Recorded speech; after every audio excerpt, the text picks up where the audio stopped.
High বন্ধুরা, কেমন আছো সবাই? আজকে আমি তোমাদের ফুল বানিয়ে দেখাবো। তো চলো ভিডিওটা দেখতে থাকো, আমি কিভাবে চোখের সাইডে ফুল বানাই।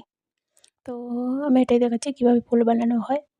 তো ফার্স্ট কি করবে তোমরা, একটা পলিথিন নেবে, ভালো দেখে একটা পলিথিন নেবে, কারণ আমি ফার্স্টে যে পলিথিনটা নিয়েছিলাম ওটা এতটাও ভালো ছিল না, বাট সেকেন্ডবারও যেটা নিয়েছি ওটাও এতটা ভালো ছিল না।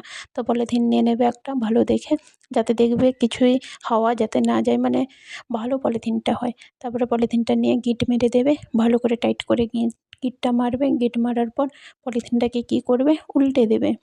আর গিটটা দেখবে যাতে পিছনের দিকে হয়, যাতে পলিথিনটা উপরের দিকে বাড়তি থাকে। তো ওর হাওয়া ভরে নিতে পারো বা জলও ভরে নিতে পারো। জলটা ভরলে একটু ভালো হয়, কারণ জলটা ভরলে পলিথিনটা ফুলটা ভালোভাবে ওঠে।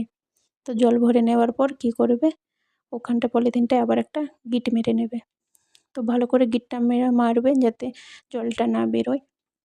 তো গিট মারার পর তোমরা তারপর কী করবে না, একটা নিজের পছন্দের মতন কালার নিয়ে ভরে নিতে পারো। তো এই যে সাইডে ভরে নিতে পারো। তো আমি আমার পছন্দের কালার সাদাটা নিচ্ছি আর পিঙ্কটা নিচ্ছি।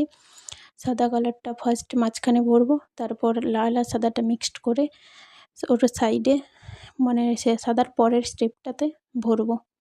তো তোমরা তোমার পছন্দের মতন কালার নিয়ে ভরতে পারো, কোনো সমস্যা নেই। তো দেখো ফার্স্ট আমি মাঝখানে সাদাটা ভরছি। সাদাটা ভরার পর তারপর পিঙ্ক কালারটা নিয়েছি, আবার পিঙ্ক কালারটা ভরছি। আমার পিঙ্ক কালারটা ততটাও ভালো আসেনি, কারণ কালারটা আরেকটু ডিপ করতে হতো, বাট হালকা করে নিয়েছি।